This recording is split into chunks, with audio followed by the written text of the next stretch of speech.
Opina Derecho, por el doctor Georg Sileski. Una vez que tu cliente te ha platicado su historia, ya te imaginaste cuál es la situación, ya después de haber apuntado algunas cuestiones importantes de esa controversia, tú lo que tienes que hacer es investigar la certeza de dicha historia.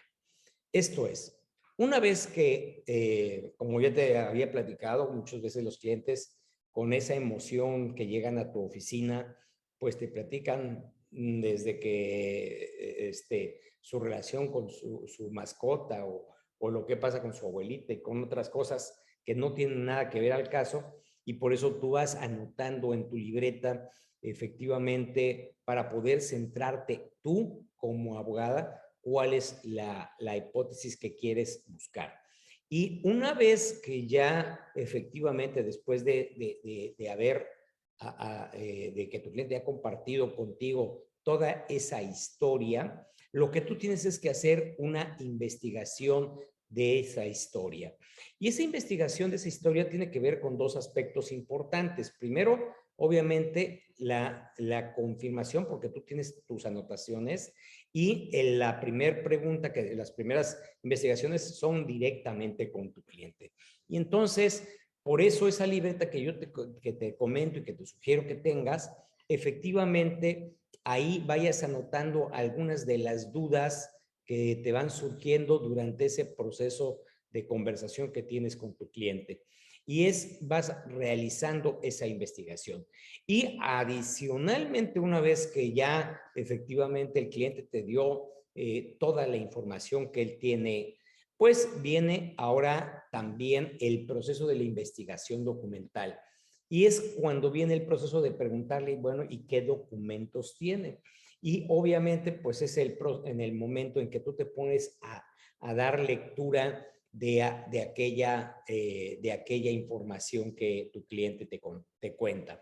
Y ese proceso es una pieza fundamental. No puedes, muchas veces yo he escuchado a abogados que se publicitan, ¿no? Por ejemplo, por los métodos tradicionales o tal vez aparezcan en internet con su nombre, ¿verdad? En su número local, y le habla al cliente y le cuenta la historia, y a fuerza quiere el cliente saber cuánto le va a cobrar, y no hay ni siquiera ninguna información documental en una conversación telefónica.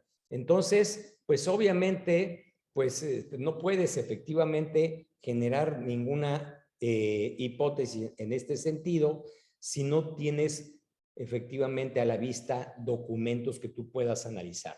Tú formaste una hipótesis, tú formaste efectivamente una hipótesis de solución, una hipótesis del asunto, ¿verdad? En el momento que te contó la historia, y tal vez puede ser que ya después de las primeras preguntas que tú hayas realizado, efectivamente ya él te haya contestado.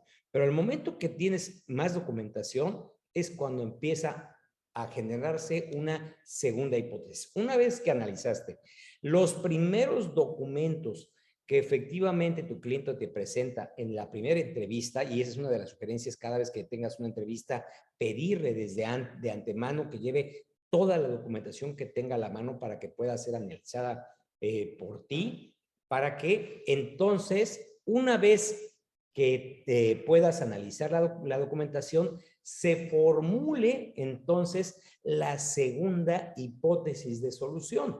¿Sí? Ok, ya te dije que tú lo que buscas es soluciones. Cuando te contó la historia el cliente, formaste tu primera hipótesis. Después de que analizas los documentos, formas una segunda hipótesis de solución. ¿Sí? Porque cuando empiezas, y ese es el proceso, ahorita lo vamos a establecer, esta parte de la metodología jurídica, cuáles son esas soluciones, esas conclusiones que llegas después de la investigación, después de exactamente la exploración, llegas a conclusiones, generas nuevas hipótesis.